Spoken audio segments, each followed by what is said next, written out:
जय हिंद दोस्तों, कैसे हैं आप सभी। आई होप कि आप सभी बहुत अच्छे होंगे और अपने जीवन में कुछ नया और बेहतर करने का प्रयास जरूर कर रहे होंगे। तो दोस्तों, जैसा कि आप सभी जानते ही हैं कि हमारी चल रही है हिस्ट्री एनसीईआरटी कक्षा 8 की, और आज हम पढ़ने वाले हैं इसमें चैप्टर नंबर 5, जिसमें हम पढ़ेंगे जब जनता बगावत करती है 1857 और उसके बाद। तो 1857 में जब जनता विद्रोह करती है, बगावत करती है वो, और उसके बाद क्या हुआ आज हम इसके बारे में पढ़ेंगे। तो ये चैप्टर बहुत ही इंटरेस्टिंग होगा, ध्यान से पढ़िएगा। सबसे पहले आप इस चित्र को देखिए। ये जो आपको यहाँ पर इमेज दिखाई गई है, ये इमेज है सिपाही और किसान विद्रोह के लिए ताकत जुटाते हुए यहाँ पर दिखाई दे रहे हैं। और ये विद्रोह 1857 में उत्तर भारत के मैदानों में फैल गया था। तो यहाँ पर सिपाही और किसान यहाँ पर आपको दिख रहे हैं। अब देखते हैं नीतियाँ और लोग। तो पिछले अध्यायों में, यानी कि पिछले जो चैप्टर्स थे उसमें आपने ईस्ट इंडिया कंपनी की नीतियों और जनता पर उसके प्रभावों के बारे में पढ़ा। इन नीतियों से राजाओं, रानियों, किसानों, जमींदारों, आदिवासियों, सिपाहियों पर तरह तरह मतलब सभी पर जो है तरह तरह का असर पड़ा। और आप यह भी देख चुके हैं कि जो नीतियाँ और जो कार्रवाइयाँ जनता के हित में नहीं होती थी या जो उनकी भावनाओं को ठेस पहुंचाती हैं, लोग उनका किस तरह से विरोध करते हैं। भाई, जो लोगों के हित में नहीं होंगी चीज़ें, जो भी नीतियाँ कार्रवाइयाँ, तो लोग उनका, सिंपल सी बात है, जो उन्हें ठेस पहुँचाएंगे उनका क्या करेंगे, विरोध करेंगे। तो ये हमने पिछले चैप्टर में देखा ही था। अब देखते हैं नवाबों की छिनती सत्ता, यानी कि जो नवाब होते थे उनकी क्या होती, जो सत्ता थी वो कैसे छिन जाती थी। तो 18वीं सदी के मध्य से ही राजाओं और नवाबों की ताकत छिनने लगी थी।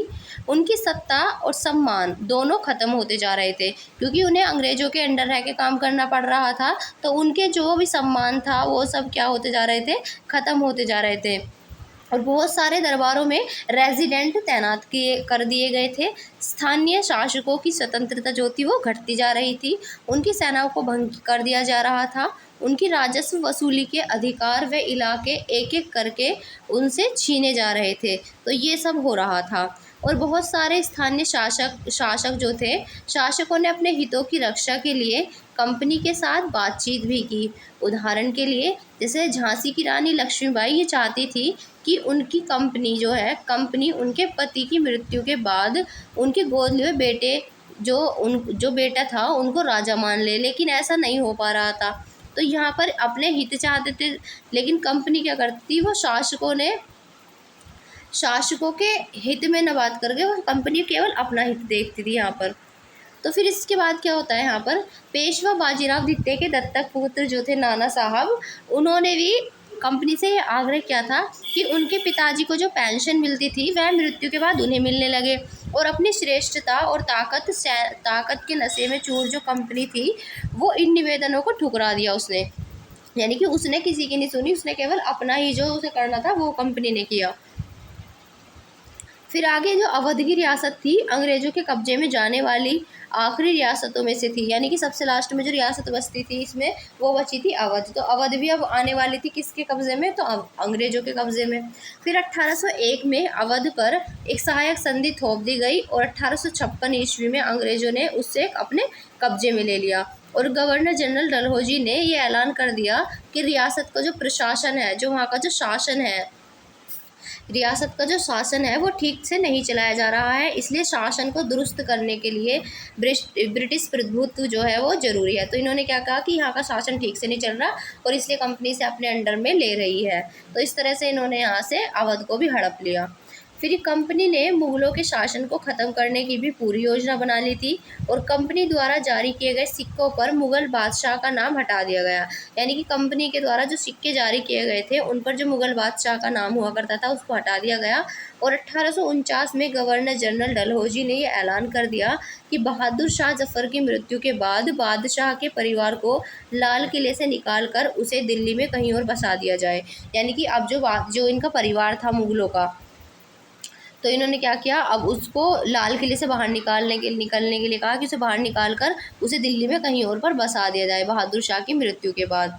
फिर 1856 ईस्वी में गवर्नर जनरल जो कैनिंग थे, इन्होंने ये फैसला किया कि बहादुर शाह जफ़र आखिरी मुग़ल बादशाह होंगे और उनकी मृत्यु के बाद उनके किसी भी वंशज को बादशाह नहीं माना जाएगा। तो इसलिए अंतिम बादशाह के रूप में कौन जाने जाते हैं? बहादुर शाह जफ़र। तो ये इनको ख़त्म करने का काम किसने किया था कि अब इनको आगे से कोई बादशाह नहीं कहेगा? तो ये थे गवर्नर जनरल कैनिंग। फिर उन्हें केवल राजकुमारों के रूप में मान्यता दी जाएगी, यानी बाकी जो बचे थे उनको केवल किसानों के रूप में मान्यता दी गई। तो लाल जो ये थे लास्ट जो थे बादशाह, ये थे बहादुर शाह जफ़र। अब देखते हैं किसान और जो सिपाही हैं उनके बारे में। तो किसान और सिपाही, गाँवों में जो किसान थे और ज़मींदार, ये भारी भरकम लगान और कर वसूल के सख्त तौर तरीक़ों से परेशान थे। बहुत सारे लोग महाजनों से कर्ज नहीं लौटा पा रहे थे, यानी कि बहुत सारे लोग ऐसे थे जो महाजनों से कर्ज लेते थे और वो लिया हुआ कर्ज जो था वो वापस नहीं लौटा पा रहे थे। इसके कारण उनकी पीढ़ियाँ जो थी, उनकी पीढ़ियों पुराने ज़मीनें जो थी, उनकी जो पीढ़ियों से पुरानी ज़मीनें हाथ से निकलती जा रही थी, जिसके कारण उनकी जो पीढ़ियों पुरानी ज़मीन थी वो उनके हाथ से जा रही थी। और कंपनी के तहत काम करने वाले भारतीय सिपाहियों के असंतोष की अपनी वजह थी। जो कंपनी में वो काम करते थे सिपाही, उनके असंतोष की अपने खुद के कुछ निजी कारण थे। उनके क्या क्या कारण थे? तो वे अपने वेतन भत्तों, सेवा शर्तों के कारण परेशान थे। ना तो वेतन अच्छा मिलता था, ना भत्ते मिलते थे, और जो सेवा शर्तें थी वो भी काफ़ी बेकार थी। तो कई जो नए नियम थे उनकी धार्मिक भावनाओं और उनकी आस्थाओं को भी ठेस पहुंचाते थे। क्या आप ये जानते हैं कि उनमें से बहुत सारे लोग थे जो समुद्र पार करना नहीं चाहते थे? उन्हें लगता था कि समुद्र की यात्रा करने से उनका धर्म और जाति भ्रष्ट हो जाएंगे। तो यानी कि बहुत सारे सिपाही ऐसे थे कि जो समुद्र की यात्रा को ठीक नहीं समझते थे, और उन्हें ऐसा लगता था कि अगर वो समुद्र की यात्रा करेंगे समुद्र की, तो उनका जो धर्म है वो जाति वो भ्रष्ट हो जाएगा। तो जब 1824 ईस्वी में सिपाहियों को कंपनी की ओर से लड़ने के लिए समुद्र के रास्ते बर्मा जाने का आदेश मिला, तो उन्होंने इस हुक्म को मानने से इनकार कर दिया और उन्हें ज़मीन के रास्ते से जाने में ऐतराज़ नहीं था। सरकार का हुक्म न मानने के कारण उन्हें सख्त सज़ा दी गई। तो वो जो सिपाहियों ने जाने के लिए मना कर दिया, उन्हें सख्त सज़ा दी गई। हालांकि उन्होंने कहा था कि हम समुद्र के रास्ते से नहीं जाएंगे, हम ज़मीन के रास्ते से जाने के लिए तैयार हैं। तो अब इसके बाद क्या होता है? तो यहाँ पर इनका हुक्म नहीं माना इन्होंने, इस कारण सरकार ने उन्हें सख्त सज़ा दी। क्योंकि अभी यह मुद्दा ख़त्म नहीं हुआ था, इसलिए 1856 में कंपनी को एक नया कानून बनाना पड़ा।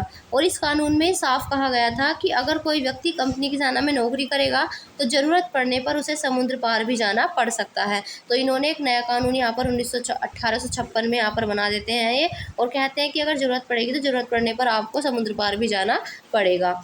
तो यहाँ पर सिपाही गाँवों के हालात से भी परेशान थे। बहुत सारे सिपाही खुद किसान थे, यानी कि जो सिपाही थे वो खुद भी किसान थे, और वे अपने परिवार गाँव में छोड़कर आए थे। लिहाजा किसानों का गुस्सा जल्दी ही सिपाहियों में भी फैल गया। तो यानी कि जो इनका गाँव के किसानों का गुस्सा था वो अब सिपाहियों में भी फैल गया। अब देखते हैं सुधारों पर प्रतिक्रिया, कि सुधारों पर प्रतिक्रिया कैसी चलती है। तो अंग्रेज़ों को लगता था, देखिए अंग्रेज़ों को क्या लगता था? अंग्रेज़ों को ये लगता था कि भारतीय समाज को सुधारना ज़रूरी है। सती प्रथा को रोकने और विधवा विवाह को बढ़ावा देने के लिए कानून बनाए गए। देखिए ये वाले दो बदलाव तो बहुत अच्छे हैं। सती प्रथा क्या थी? इसमें क्या होता था कि पति की मृत्यु पर पत्नी को जिंदा उसकी चिता पर जला दिया जाता था।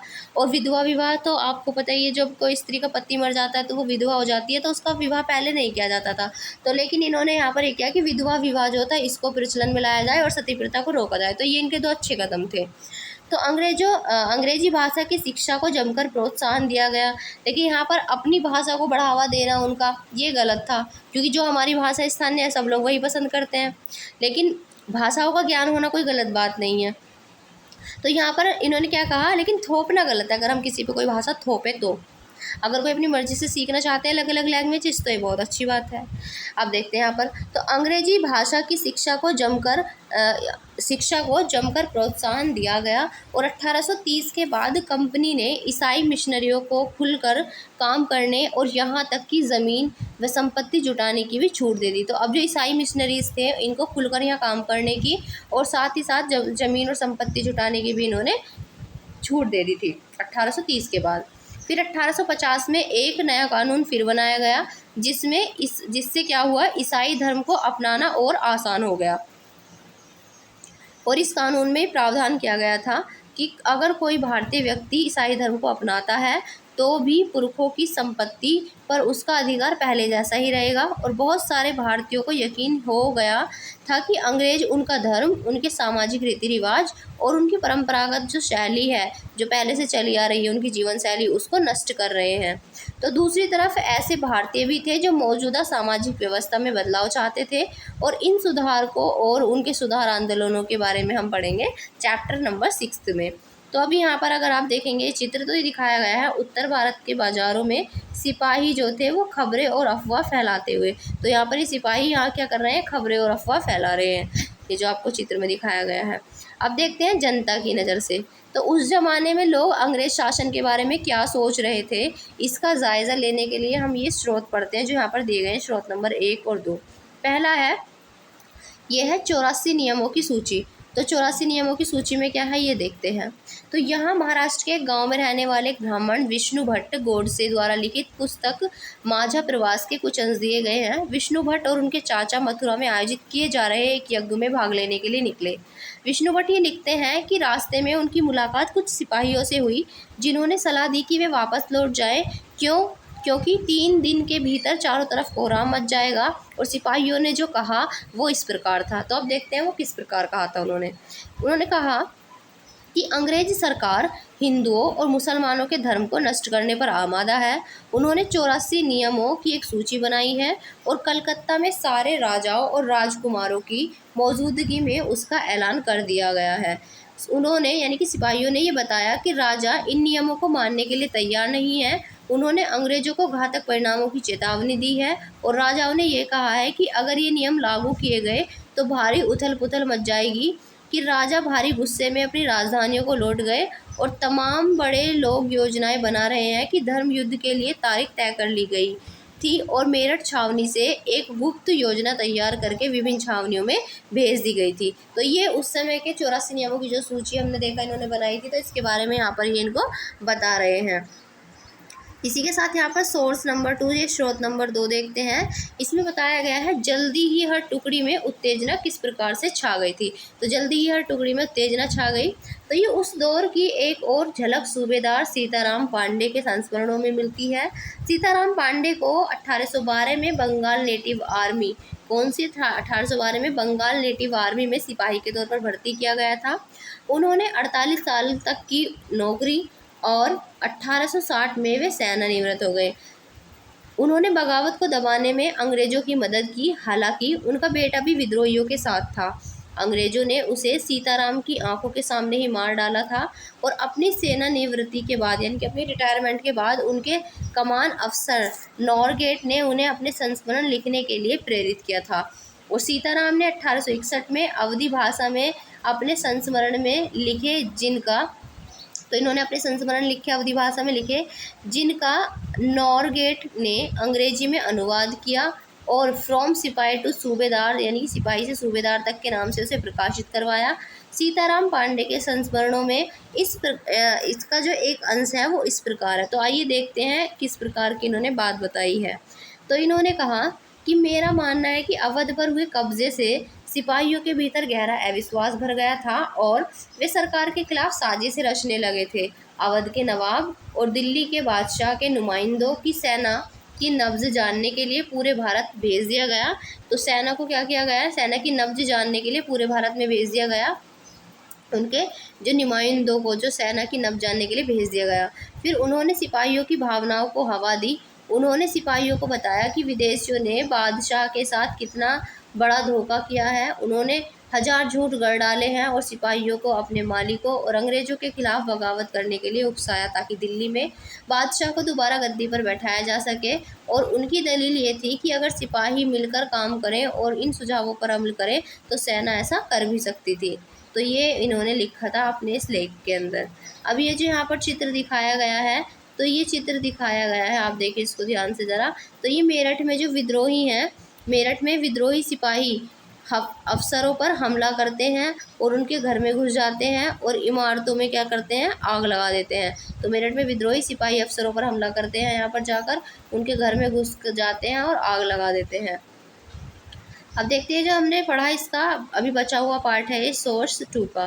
तो यहाँ से क्या होता है, फिर संयोग से इसी समय सरकार ने हर एक रेजिमेंट में कुछ नए लोगों को नई राइफ़ल इस्तेमाल करने नए जो राइफ़ल थी नई राइफ़ल के इस्तेमाल का तरीका बताने के लिए अलग अलग छावनियों में भेजा।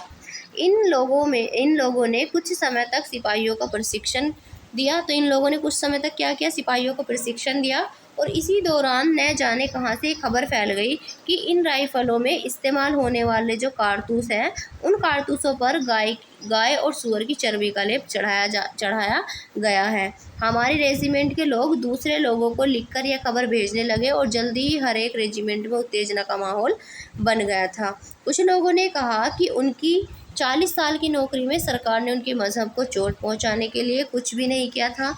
लेकिन जैसा कि मैंने पहले ही जिक्र किया, अवध पर कब्जे के कारण सिपाही पहले ही गुस्से में थे और स्वार्थी लोगों ने फ़ौरन यह कहानी गढ़ दी कि अंग्रेज़ तो सबको ईसाई बनाना चाहते हैं, इसलिए उन्होंने एक ऐसे कारतूस को तैयार किया है ताकि उन्हें इस्तेमाल करने से मुसलमान और हिंदू दोनों ही भ्रष्ट हो जाए। कर्नल साहब का मानना था कि यह बेचैनी जो उन्हें भी साफ दिखाई दे रही थी, इस बार भी अपने आप ख़त्म हो जाएगी और उन्होंने मुझे घर चले जाने की हिदायत दी। उनको लगा कि ये बस ऐसी ही बात बन के रह जाएगी और बाकी फिर कुछ नहीं होगा, जबकि ये बहुत बड़ा विद्रोह होता है और किस तरह से होता है हम पढ़ ही रहे हैं। तो सैनिक विद्रोह क्या होता है पहले ही जान लेते हैं। तो सैनिक विद्रोह होता है जब सिपाही इकट्ठा होकर अपने सैनिक अफसरों को हुक्म, जो इनके सैनिक अफसर का हुक्म होता है उसे मानने से मना कर देते हैं, तो वो कहलाता है सैनिक विद्रोह। यानी कि सैनिक अफसर जब सैनिक जो होते हैं सारे वो अपने अफसर का हुक्म मानने से मना कर दे, तो वो क्या कहलाएगा, सैनिक विद्रोह। अब देखते हैं सैनिक विद्रोह जन विद्रोह कैसे बन गया। तो सैनिक विद्रोह जन विद्रोह बन गया। यद्यपि शासक और प्रजा के बीच संघर्ष जो होता है वो कोई अनोखी बात नहीं थी, लेकिन कभी कभी ये संघर्ष इतने फैल जाते हैं कि राज्य की जो सत्ता है वो छिन्न भिन्न हो जाती है। बहुत सारे लोग मानने लगे हैं कि उन सब का शत्रु एक है, इसलिए वे सभी कुछ करना चाहते थे। और इस तरह की स्थिति में हालात अपने हाथ में लेने के लिए लोगों को संगठित होना पड़ता है। उन्हें संचार, पहलकदमी और आत्मविश्वास का परिचय भी देना होता है। भारत के उत्तरी भागों में 1857 में ऐसी ही स्थिति पैदा हो गई थी। फतह और शासन के 100 साल बाद ईस्ट इंडिया कंपनी को एक भारी विद्रोह से जूझना पड़ रहा था। 1857 में शुरू हुई इस बगावत ने भारत में कंपनी का अस्तित्व ही खतरे में डाल दिया था। मेरठ से शुरू करके सिपाहियों ने कई जगह बगावत की और समाज के विभिन्न तबकों के असंख्य लोग विद्रोही तेवरों के साथ उठ खड़े हुए। कुछ लोग तो ऐसा मानते हैं कि 19वीं सदी में उपनिवेशवाद के खिलाफ दुनिया भर में यह सबसे बड़ा सशस्त्र संघर्ष था। अब देखिए यहाँ पर जो ये चित्र दिखाया गया है, ये चित्र दिखाया जो गया है यहाँ पर, ये है कैवेलरी लाइन में युद्ध, ये दिखाया गया है और ये 3 जुलाई 1857 का है। तो 3 जुलाई 1857 को 3000 से ज़्यादा विद्रोही ये बरेली से दिल्ली आ पहुँचे थे और उन्होंने यमुना को पार किया और ब्रिटिश कैवेलरी चौकियों पर धावा बोल दिया और यह युद्ध जो है पूरी रात चलता रहा। तो ये लोग कहाँ से आए थे, बरेली से दिल्ली आए और यमुना पार करके, और इन्होंने इनकी चौकियों पर क्या बोल दिया, धावा, और ये युद्ध ऐसा था जो कि पूरी रात चलता रहा। अब देखते हैं मेरठ से दिल्ली तक। तो ये बात है 8 अप्रैल 1857। तो 8 अप्रैल 1857 को युवा सिपाही जिनका नाम था मंगल पांडे को बैरकपुर में अपने अफसरों पर हमला करने के आरोप में फांसी पर लटका दिया गया। चंद दिन बाद मेरठ में तैनात कुछ सिपाहियों ने नए कारतूसों के साथ फौजी अभ्यास करने से इनकार कर दिया और सिपाहियों को लगता था कि उन कारतूसों पर गाय और सूअर की चर्बी का लेप चढ़ाया गया था। 85 सिपाहियों को नौकरी से निकाल दिया गया और उन्हें अपने अफसरों का हुक्म न मानने के आरोप में 10-10 साल की सज़ा दी गई। और ये बात है 9 मई 1857 की। तो 9 मई 1857 की बात है जब उन्हें अपने अफसरों का हुक्म न मानने पर 10-10 साल की सज़ा दी गई और 85 सिपाहियों को नौकरी से निकाल दिया गया। तो ये बात है 9 मई 1857 की। फिर मेरठ में तैनात दूसरे भारतीय सिपाहियों की प्रतिक्रिया बहुत ज़बरदस्त रही और 10 मई को सिपाहियों ने मेरठ की जेल पर धावा बोलकर वहां बंद सिपाहियों को आज़ाद करा लिया। उन्होंने अंग्रेज अफसरों पर हमला करके उन्हें मार गिराया। उन्होंने क्या किया भाई, जो अंग्रेज अफसर थे उन पर इन्होंने हमला किया और हमला करके उन्हें मार गिराया। उन्होंने बंदूक और हथियार जो हैं अपने कब्जे में ले लिए और अंग्रेज़ों की इमारतों व संपत्तियों को आग के हवाले कर दिया। तो बंदूक और हथियार जो थे सब कब्जे में ले लिए और अंग्रेज़ों की जो इमारतें थी, उनकी संपत्तियाँ थी, उन सब में आग लगा दी। उन्होंने फिरंगियों के खिलाफ युद्ध का ऐलान कर दिया और सिपाही पूरे देश में अंग्रेज़ों के शासन को ख़त्म करने के लिए पर आमादा थे, यानी कि पूरे देश में जो अंग्रेज़ थे उनके शासन को ख़त्म करने में सब लग गए। लेकिन सवाल यह था कि अंग्रेज़ों के जाने के बाद देश का शासन जो है वो कौन चलाएगा। तो सिपाहियों ने इसका भी जवाब ढूंढ लिया था। वे मुग़ल सम्राट जो थे बहादुर शाह ज़फ़र, उनको देश का शासन वो लोग सौंपना चाहते थे। ये आप यहाँ पर जो चित्र देख रहे हैं, ये मंगल पांडे की स्मृति में जारी किया गया डाक टिकट है। तो ये मंगल पांडे जी की पिक्चर है जो कि डाक टिकट पे लगाई गई। तो यहाँ पर इन्होंने अपना नेता किसको चुन लिया था? बहादुर शाह जफर को। तो मेरठ के कुछ सिपाहियों की टोली 10 मई की रात को घोड़ों पर सवार होकर होकर मुंह अंधेरे ही दिल्ली पहुंच गई। जैसे ही उनके आने की खबर फैली, दिल्ली में तैनात टुकड़ियों ने भी बगावत कर दी और यहाँ भी अंग्रेज अफसर मारे गए। देसी सिपाहियों ने हथियार व गोला बारूद जो थे कब्जे में ले लिया और इमारतों को आग लगा दी। इमारतों को आग लगा देते हैं और गोला बारूद जो रहता है सबको अपने कब्जे में ले लेते हैं। और फिर क्या करते हैं, यहाँ भी अंग्रेज अफसर मारे गए और देसी सिपाही फिर इसके बाद सब अपने हाथ में ले लिया इन्होंने और इमारतों को आग लगा दी। विजयी सिपाही जो थे विजयी सिपाही लाल किले की दीवारों के आसपास जमा हो गए और वे बादशाह से मिलना चाहते थे। बादशाह अंग्रेज़ों की ताकत जो थी बादशाह अंग्रेज़ों की भारी ताकत से दो दो हाथ करने को तैयार नहीं थे। यानी कि इनको ऐसा लगता था बादशाह को कि अंग्रेज़ जो है वो ज़्यादा पावरफुल है, तो इसलिए वो यहाँ पर तैयार नहीं हो रहे थे। लेकिन सिपाही भी अड़े रहे और आखिरकार जबरन महल में घुस गए और उन्होंने बहादुर शाह जफ़र को अपना नेता घोषित कर दिया। तो इस तरह से यहाँ पर बहादुर शाह जफ़र को यहाँ पर इसका क्रांति का नेता घोषित कर दिया जाता है। फिरंगी कौन होता है पहले ये जान लेते हैं। तो फिरंगी का मतलब होता है विदेशी। इस शब्द में अपमान का भाव आता है। तो फिरंगी ये अपमानजनक एक शब्द है। फिर इसके बाद हमने देखा कि नेता घोषित कर दिया गया बहादुर शाह जफ़र को। तो ये अगर आप चित्र देखेंगे इधर बराबर में जो दिखाया गया है, ये बैठे हुए हैं बहादुर शाह जफ़र। ये बहादुर शाह जफ़र बैठे हुए हैं यहाँ पर। तो बूढ़े बादशाह को सिपाहियों की ये मांग माननी पड़ी और उन्होंने देश भर के मुखियाओं और शासकों को चिट्ठी लिखकर अंग्रेजों से लड़ने के लिए भारतीय राज्यों का एक संघ बनाने का आह्वान किया और बहादुर शाह के इस एकमात्र कदम के गहरे परिणाम सामने आए। अंग्रेजों से पहले देश के एक बहुत बड़े हिस्से पर मुगल साम्राज्य का ही शासन था और ज़्यादातर छोटे शासक और रजवाड़े मुगल बादशाह के नाम पर ही अपने इलाके का शासन चलाया करते थे। ब्रिटिश शासन के विस्तार से भयभीत ऐसे बहुत सारे शासकों को लगता था कि अगर मुगल बादशाह दोबारा शासन अपना स्थापित कर लें तो वे मुगल आधिपत्य में दोबारा अपने इलाकों का जो शासन है वो बेफिक्र होकर चलाने लगेंगे। तो इसलिए सब उसमें शामिल होना चाहते हैं। फिर अंग्रेज़ों को इन घटनाओं की उम्मीद नहीं थी और उन्हें ये लगता था कि कारतूसों के मुद्दे पर पैदा हुई उथल पुथल जो थी वो कुछ समय में ही शांत हो जाएगी। लेकिन जब बहादुर शाह जफ़र ने बगावत को अपना समर्थन दे दिया तो स्थिति जो थी वो रातों रात बदल गई। और अक्सर ऐसा होता है कि जब लोगों को कोई रास्ता दिखाई देने लगता है तो उनका उत्साह और साहस है वो बढ़ जाता है। इससे उन्हें आगे बढ़ने की हिम्मत और उम्मीद और आत्मविश्वास जो है वो मिलता है। अब देखिए यहाँ पर बगावत फैलने लगी। बगावत किस तरह से फैलने लगी ये देखेंगे। इससे पहले ये जो आप चित्र देख रहे हैं नाना साहिब, तो ये नाना साहिब का चित्र आप देख सकते हैं। अब आप देखेंगे कि बगावत जो थी वो फैलने लगी। तो जब दिल्ली से अंग्रेज़ों के पैर उखड़ गए तो लगभग एक हफ्ते तक कहीं कोई विद्रोह नहीं हुआ। जाहिर है कि खबर फैलने में कुछ समय तो लगना ही था, लेकिन फिर तो विद्रोह का सिलसिला जो था वो सिलसिला ही शुरू हो गया। एक के बाद एक हर रेजिमेंट में सिपाहियों ने विद्रोह कर दिया और वे दिल्ली, कानपुर व लखनऊ जैसे मुख्य बिंदुओं पर दूसरी टुकड़ियों का साथ देने को निकल पड़े। उनकी देखा देख कस्बों और गांवों के लोग भी बगावत के रास्ते पर चलने लगे। वे स्थानीय नेताओं, जमींदारों और मुखियाओं के पीछे संगठित हो गए और ये लोग अपनी सत्ता स्थापित करने और अंग्रेज़ों से लोहा लेने को तैयार थे। स्वर्गीय पेशवा बाजीराव के दत्तक पुत्र नाना साहेब कानपुर के पास रहते थे। उन्होंने सेना इकट्ठी की और ब्रिटिश सैनिकों को शहर से खदेड़ दिया। उन्होंने खुद को पेशवा घोषित किया और उन्होंने ऐलान किया कि वे बहादुर शाह जफ़र के तहत जो है गवर्नर है। तो इन्होंने खुद को बहादुर शाह जफ़र के तहत खुद को अपना क्या कर लिया, अपने आप को गवर्नर उनका तय कर दिया कि ये खुद उनके गवर्नर है। तो जैसे जैसे विद्रोह फैला था तो छावनियों में अंग्रेज अफसरों को यहाँ पर मारा जा रहा था। इस चित्र में जो दिखाया गया है, आपको दिखाया गया है, विद्रोह फैलता गया और अंग्रेज अफसरों को यहाँ पर मारा जाने लगा। तो बहादुर शाह जफ़र के खुद को गवर्नर यहाँ पर बना देते हैं कौन, तो ये है पेशवा।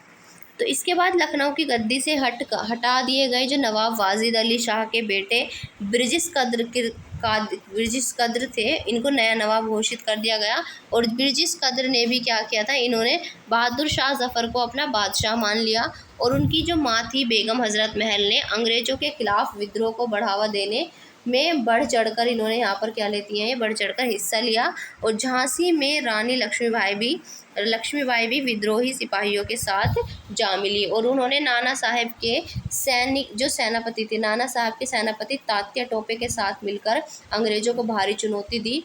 मध्य प्रदेश के मांडला क्षेत्र में राजगढ़ की राजी अवंतीबाई लोधी ने 4000 सैनिकों की फ़ौज तैयार की और उन अंग्रेज़ों के खिलाफ उसका नेतृत्व किया, क्योंकि ब्रिटिश शासन ने उनके राज्य के प्रशासन पर अपना नियंत्रण कर लिया था। तो इसलिए ये रानी अवंतीबाई लोधी भी 4000 सैनिकों की फ़ौज के साथ इनके खिलाफ, यहाँ पर अंग्रेज़ों के खिलाफ इन्होंने लड़ाई की। फिर विद्रोही टुकड़ियों के सामने अंग्रेज़ों की संख्या जो थी वो बहुत कम थी, बहुत सारे मोर्चों पर उनकी ज़बरदस्त हार हुई। इससे लोगों को ये यकीन हो गया था कि अब अंग्रेज़ों का जो शासन है वो ख़त्म हो चुका है और अब लोगों को विद्रोह में कूदने का गहरा आत्मविश्वास मिल गया। तो यानी कि अब लोगों को विद्रोह में कूद पड़ने का और गहरा आत्मविश्वास मिल गया। खास तौर से अवध के इलाके में चौतरफा बगावत की स्थिति थी। 6 अगस्त 1857 को लेफ्टिनेंट कर्नल टाइटलर, तो टाइटलर ने अपने कमांडर इन चीफ को टेलीग्राम भेजा जिसमें उसने अंग्रेज़ों के भय को व्यक्त किया और उन्होंने कहा कि हमारे लोग विद्रोहियों की संख्या और लगातार लड़ाई से थक गए हैं, एक एक गांव हमारे खिलाफ है, ज़मींदार भी हमारे खिलाफ खड़े हो रहे हैं। तो इस दौरान बहुत सारे महत्वपूर्ण नेता सामने आए। उदाहरण के लिए फैज़ाबाद के मौलवी अब्दुल्ला शाह इन्होंने भविष्यवाणी कर दी थी कि अंग्रेज़ों का शासन जल्दी ही ख़त्म हो जाएगा और वे समझ चुके थे कि जनता क्या चाहती है। इसी आधार पर उन्होंने अपने समर्थकों की एक विशाल संख्या जुटा ली। तो यहाँ पर इन्होंने मौलवी जो अब ये थे अहमदुल्ला, इन्होंने ये भविष्यवाणी कर दी थी और इन्होंने अपने समर्थकों की एक विशाल संख्या जुटा ली और अपने समर्थकों के साथ वे भी अंग्रेज़ों से लड़ने लखनऊ जा पहुँचे। दिल्ली में अंग्रेज़ों का सफाया करने के लिए बहुत सारे गाज़ी यानी कि धर्म योद्धा, गाज़ी मतलब होता है यहाँ पर धर्म योद्धा, तो बहुत सारे धर्म योद्धा इकट्ठा हो गए और बरेली के सिपाही बरेली के सिपाही कौन थे, बख्त खां, इनके लड़ाकों की एक विशाल टुकड़ी के साथ दिल्ली की ओर इन्होंने कूच किया।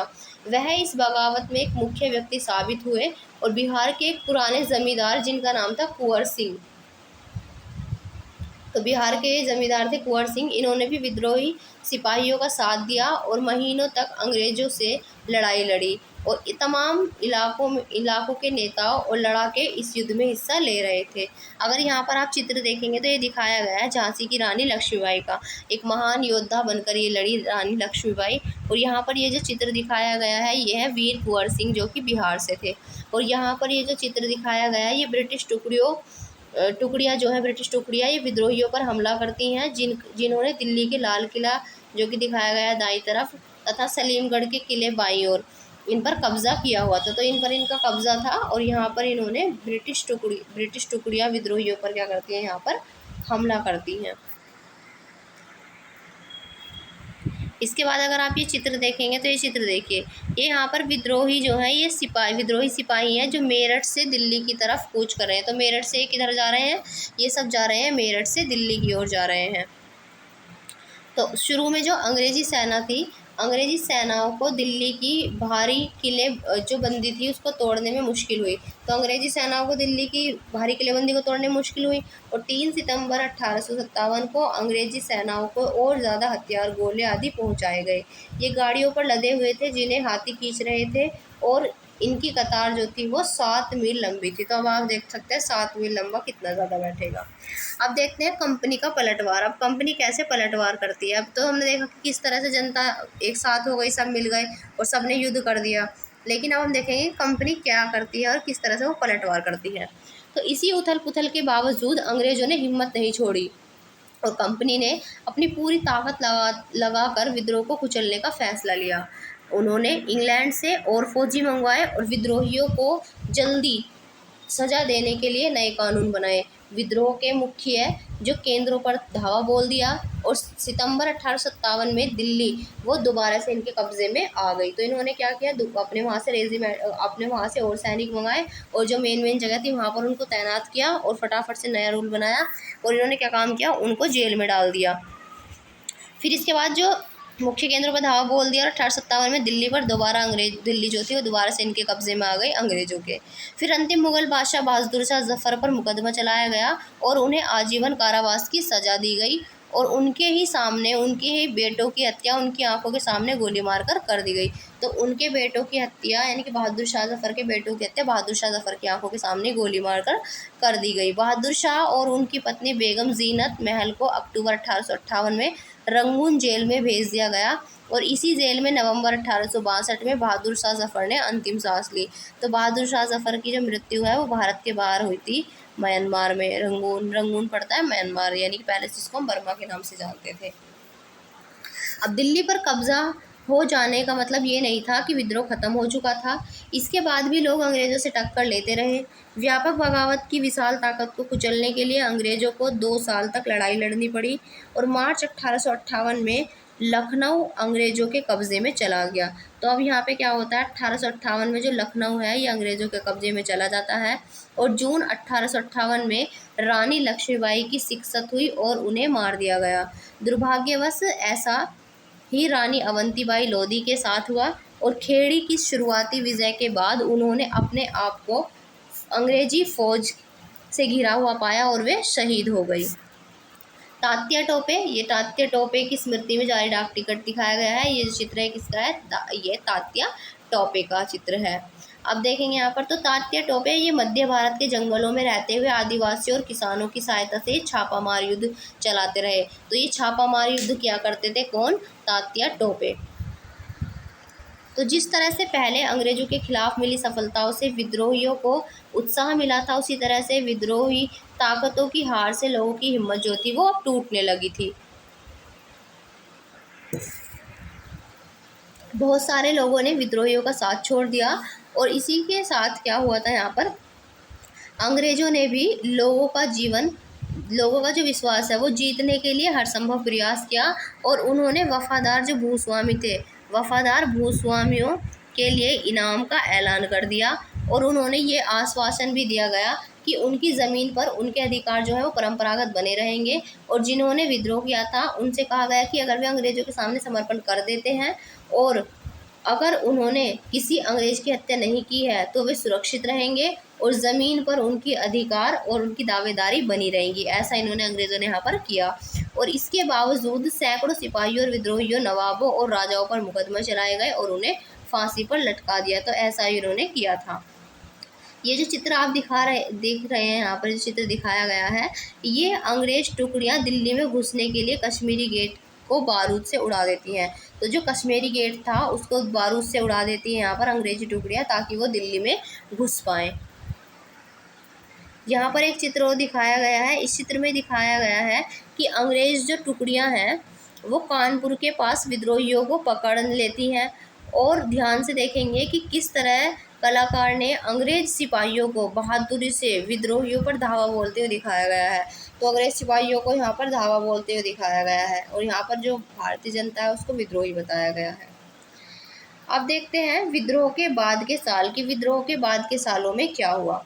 तो अंग्रेज़ों ने 1859 के आखिर तक देश पर दोबारा से नियंत्रण पा लिया, लेकिन अब वे पहले वाली नीतियों के सहारे शासन नहीं चला सकते थे और अंग्रेज़ों ने जो अहम बदलाव किए वो निम्नलिखित हैं। तो देखते हैं इन्होंने क्या क्या यहाँ पर बदलाव किए। सबसे पहला, ब्रिटिश संसद ने 1858 में एक नया कानून पारित किया और ईस्ट इंडिया कंपनी के सारे अधिकार वो ब्रिटिश साम्राज्य के हाथों में सौंप दिए गए, ताकि भारतीय मामलों को ज़्यादा बेहतर ढंग से संभाला जा सके। अब ब्रिटिश मंत्रिमंडल के एक सदस्य को भारत मंत्री के रूप में नियुक्त किया गया, यानी कि ब्रिटिश मंत्रिमंडल का जो एक सदस्य था उसको भारत मंत्री के रूप में नियुक्त किया गया। उसे भारत के शासन से संबंधित मामलों को संभालने का जिम्मा सौंपा गया, कि भारत के प्रशासन से संबंधित जितने मामले हैं उससे संबंधित मामलों को संभालने का जिम्मा इनको सौंपा गया था, और उसे सलाह देने के लिए एक परिषद का गठन किया गया। तो ये जो मंत्री था, भारत मंत्री बनाया गया था जिसको, उसको क्या किया गया है, उसके लिए एक परिषद भी बनाई गई जिसे इंडिया काउंसिल कहा जाता था। तो क्या कहा जाता था इस परिषद को? इंडिया काउंसिल कहा जाता था।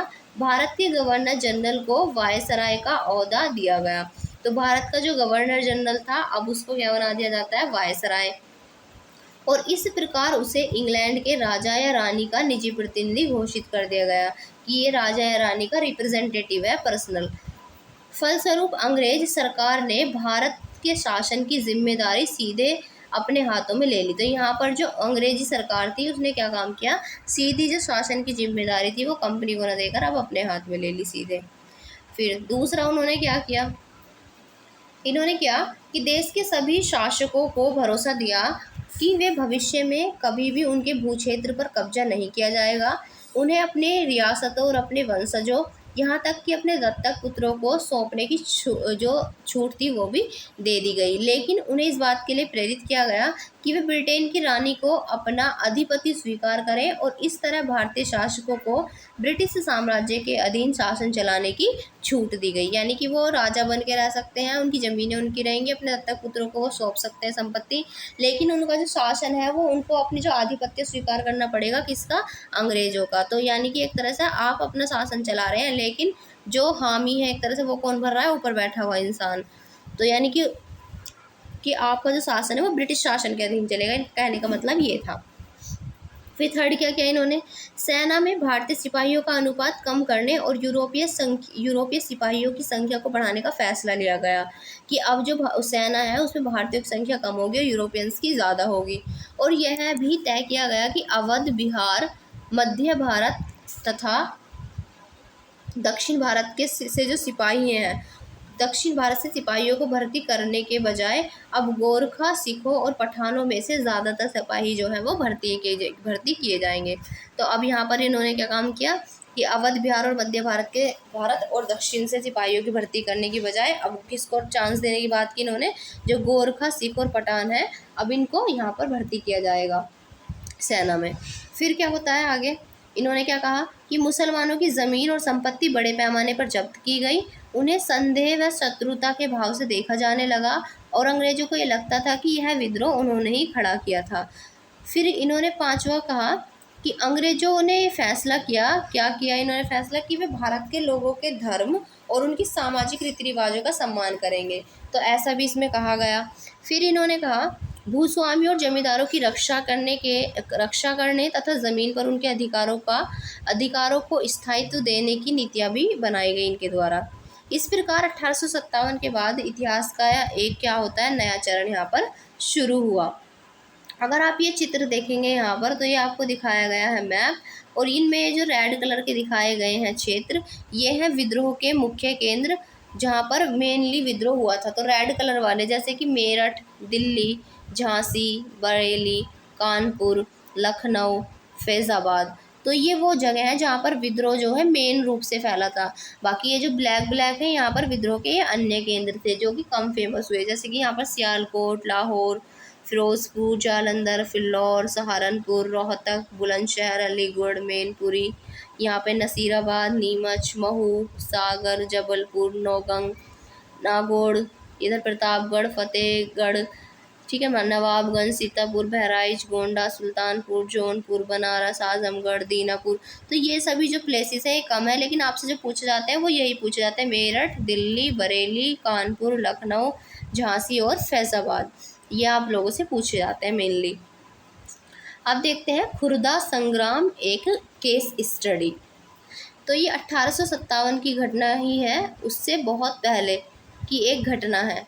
खुर्दा संग्राम क्या है ये, तो जब 1857 की घटना हुई थी, उससे बहुत पहले उसी प्रकार की एक घटना 1817 में खुर्दा नामक स्थान पर घटित हुई थी। तो कब हुई थी? 1817 में हुई थी खुर्दा नामक स्थान पर, इसलिए इसका नाम है खुर्दा संग्राम। हमारे लिए उस घटना का अध्ययन करना और इस बात पर विचार करना भी शिक्षाप्रद होगा कि कैसे अंग्रेजों की औपनिवेशिक नीतियों के खिलाफ 19वीं सदी की शुरुआत से ही देश के विभिन्न हिस्सों में असंतोष निर्मित होने लगा था।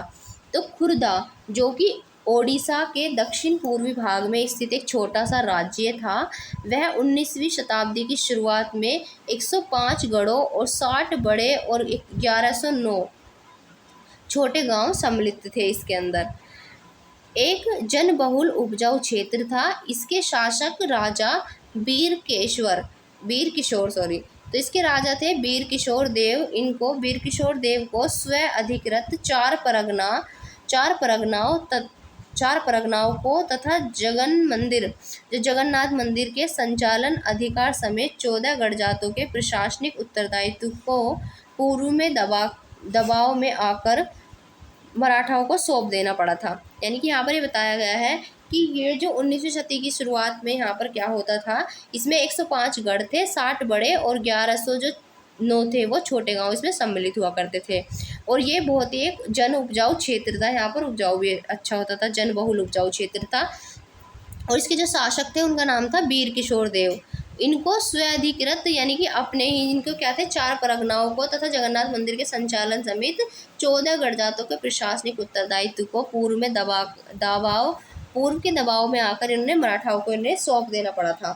तो उनके जो पुत्र थे तथा उत्तराधिकारी मुकुंद देव द्वितीय इस दुर्दशा से विचलित थे। अतः अंग्रेजों और मराठाओं के बीच जारी संघर्ष में अपने लिए एक मौका देखते हुए उन्होंने अपने खोए हुए क्षेत्रों तथा जगन्नाथ मंदिर की देखरेख से संबंधित अधिकारों की पुनः प्राप्ति हेतु अंग्रेजों के साथ सलाह मशवरा जो है इन्होंने शुरू कर दिया। लेकिन फिर 1803 में ओडिशा को अपने कब्जे में लेने के बाद उन्होंने इन दोनों मुद्दों में से किसी पर भी सकारात्मक कार्रवाई करने की दिशा में कोई रुचि नहीं दिखाई। परिणामतः ओडिशा के दूसरे सामंत राजाओं के साथ मिलकर तथा मराठाओं के गुप्त समर्थन से उन्होंने जबरन अपने अधिकारों को लागू करने का प्रयास किया। इसकी वजह से उन्हें अपने पद से विस्थापित होना पड़ा तथा अंग्रेजों ने उनके राज्य को अपने राज्य में मिला लिया।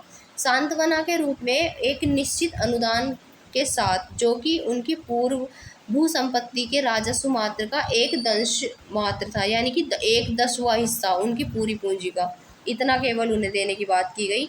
और अंग्रेजों ने उन्हें जगन्नाथ मंदिर की देखरेख का दायित्व दिया तथा उनका निवास पुरी में निश्चित कर दिया गया। और इस अनैतिक व्यवस्था से ओडिशा में दमनकारी विदेशी शासन के एक ऐसे युग का प्रारंभ हुआ जिसने 1807 में गंभीर सशस्त्र संग्राम का मार्ग प्रशस्त कर दिया।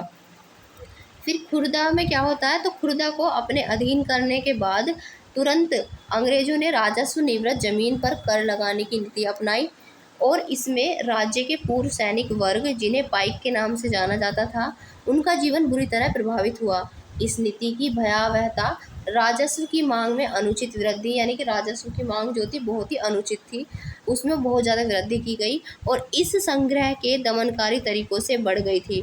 इस कार्यवाही के फलस्वरूप 1805 और 1817 के बीच में खुर्दा से बड़े पैमाने पर लोग ज़मीन छोड़कर चले गए। तो लोग क्या करते थे, यहाँ पर ज़मीन छोड़कर चले गए। फिर भी अंग्रेजों ने अस्थायी बंदोबस्त के तहत राजस्व भुगतान की नीति को चालू रखा, जिसमें ज़मीन की उपजाऊ क्षमता तथा रैयतों को भुगतान की क्षमता की अनदेखी करते हुए हर वर्ष राजस्व की मांगों में वृद्धि की गई। यहाँ तक कि प्राकृतिक आपदाओं के समय में भी कोई उदारता नहीं दिखाई गई, जबकि ओडिशा में ऐसी आपदाएं अक्सर आती रहती थी। बकायेदारों की ज़मीन और षड्यंत्रकारी राजस्व अधिकारियों या फिर बंगाल के जो सट्टेबाजों को बेच दिया गया। तो ऐसी स्थिति यहाँ पर उत्पन्न हो गई। फिर इसके बाद क्या होता है, खुर्दा के विस्थापित राजा का वंशानुगत सेनानायक जगबंधु विद्याधर महापात्र ब्रह्मवर राय, जिन्हें लोग बक्सी जगबंधु के नाम से जानते थे। तो इनका नाम तो इतना बड़ा है लेकिन लोग इन्हें प्यार से इतने बड़ा नाम नहीं लेते थे, जो इन्हें क्या कहते थे, बक्सी जगबंधु। वह ऐसे बेदखल हुए जमींदारों में से एक थे। व्यावहारिक रूप से वे एक भिखारी बन गए थे तथा अपने जैसे ज़मीन से बेदखल हुए लोगों की ओर से संघर्ष करने का निश्चय करने से पूर्व प्राय 2 साल तक उन्होंने खुर्दा के लोगों के स्वैच्छिक दान से अपना गुजारा किया था। 2 साल तक बीते हुए वर्ष के साथ साथ जो तकलीफ़ें इन शिकायतों के साथ जुड़ गई थी वो थी कि अंग्रेज़ों द्वारा इस क्षेत्र में चांदी के सिक्कों का प्रचलन, इस नई मुद्रा में राजस्व के भुगतान पर जोर देना। थर्ड था कि खाद्य सामग्री की कीमतों में अभूतपूर्व वृद्धि और नमक की आपूर्ति में कमी, जो कि कंपनी के एकाधिकार की नीति के चलते लगभग दुर्लभ हो गया था, जिसके कारण ओडिशा के जो पारंपरिक रूप से नमक बनाने वाले जो काम करते थे इस काम से वंचित हो गए थे। तो और कितनी मतलब भयावह स्थिति हो गई थी। और जो स्थानीय जमींदारियों की कलकत्ता में नीलामी, जिसके कारण ओडिशा में बंगाल के अनुपस्थित जमींदारों का आगमन हुआ। इसके अतिरिक्त असंवेदनशील और भ्रष्ट पुलिस प्रशासनिक व्यवस्था ने भी स्थिति को दुष्कर बना दिया, जिसके चलते होने वाले जो सशस्त्र संग्राम ने और भयावह जो आकार था वो धारण कर लिया, यानी कि जो भयावह संग्राम यहाँ पर और स्टार्ट हो गया। फिर 29 मार्च 1817 को इस संग्राम की शुरुआत तब हो गई जब पाइकों ने बानपुर में स्थित पुलिस चौकी और अन्य सरकारी संस्थानों पर हमला कर दिया और 100 से अधिक लोगों की हत्या करने के साथ साथ सरकारी खजानों में से एक बड़ी रकम लेकर चले गए। शीघ्र ही खुर्दा को केंद्र करते हुए इस घटना की लहर अलग अलग दिशाओं में फैल गई। उत्साह से भरपूर जमींदार और रैयत पाइकों के साथ मिल गए, जो उनके साथ नहीं मिले उन्हें प्रताड़ित किया गया। एक कर दो अभियान भी शुरू किया गया और अंग्रेजों ने पाइकों को उनके जमे हुए स्थान से हटाने की कोशिश की। तो पाइकों को उनके जमे हुए स्थान से हटाने की भी कोशिश की गई इनके द्वारा, परंतु वे असफल रहे। फिर 14 अप्रैल 1817 को बक्सी जगबंधु ने 5 से 10,000 पाइकों और कंद जनजाति के योद्धाओं की अगुवाई पर पुरी को कब्जे में ले लिया और मुकुंद देवदित्य को उनकी झिझक के बावजूद राजा घोषित कर दिया गया। यानी कि अब जो मुकुंद देव थे उनको क्या कर दिया गया था, यहाँ पर राजा घोषित कर दिया गया। और जगन्नाथ मंदिर के पुजारियों ने भी पाइकों को अपना भरपूर समर्थन दिया। तो यहाँ पुजारियों ने भी पाइकों को अपना भरपूर समर्थन दिया। स्थिति को हाथ से निकलते हुए देखकर अंग्रेजों ने क्या किया, यहाँ पर मार्शल लॉ लागू कर दिया और जल्दी ये घोषित राजा पकड़े गए और उनके पुत्र सहित कटक में कारावास दे दिया गया। उनके पुत्र सहित बख्शी ने अपने करीबी सहयोगी कृष्णचंद्र भ्रमर राव के साथ मिलकर कटक और खुर्दा के बीच यातायात के सारे माध्यम को काटने का प्रयास किया और इसके साथ साथ संघर्ष के दक्षिण और उत्तर पश्चिमी हिस्सों में फैल गया। परिणाम स्वरूप अंग्रेजों ने मेजर जनरल मार्टिनडल को पाइकों के चंगुल से पूरे क्षेत्र को मुक्त कराने के लिए भेजा तथा बक्सी जगबंधु और उनके साथियों को पकड़वाने के लिए पुरस्कार की भी घोषणा की गई। इस प्रकार जो सामरिक कार्यवाहियां चली उसमें सैकड़ों पाइक जो है वो मारे गए, कई घने जंगलों में चले गए और अन्य सामूहिक क्षमा योजना के तहत अपने घरों में लौट गए। और इस तरह से अंग्रेजों ने मई 1817 तक खुर्दा के संग्राम को भी लगभग यहाँ पर काबू में कर लिया। परंतु खुर्दा के जो बाहरी क्षेत्रों में बक्सी जगबंधु ने कुंजक के राजा जैसे सहयोगी की मदद से अपने जो पाइक थे उनकी सहयोगी राजा जो थे यहाँ पर कुंजक के राजा जैसे सहयोगी की मदद से पाइकों के उनके प्रति अटूट निष्ठा के कारण संघर्ष को मई 1825 तक जारी रखा, जब उन्होंने अंग्रेजों के सामने आत्मसमर्पण कर दिया। इसके उपरांत अंग्रेजों ने खुर्दा के लोगों के प्रति अपनी ओर से दयालु, अनुग्रहित और सहनशीलता की नीति अपनाई। पुलिस और न्यायिक जो व्यवस्था में आवश्यक सुधार किया गया, नमक की कीमतों में फिर कमी की गई और जिन राजस्व अधिकारियों को भ्रष्ट पाया गया था उन्हें कार्य से निष्कासित कर दिया गया और बेदखल जमींदारों को अपनी ज़मीनें लौटा दी गई।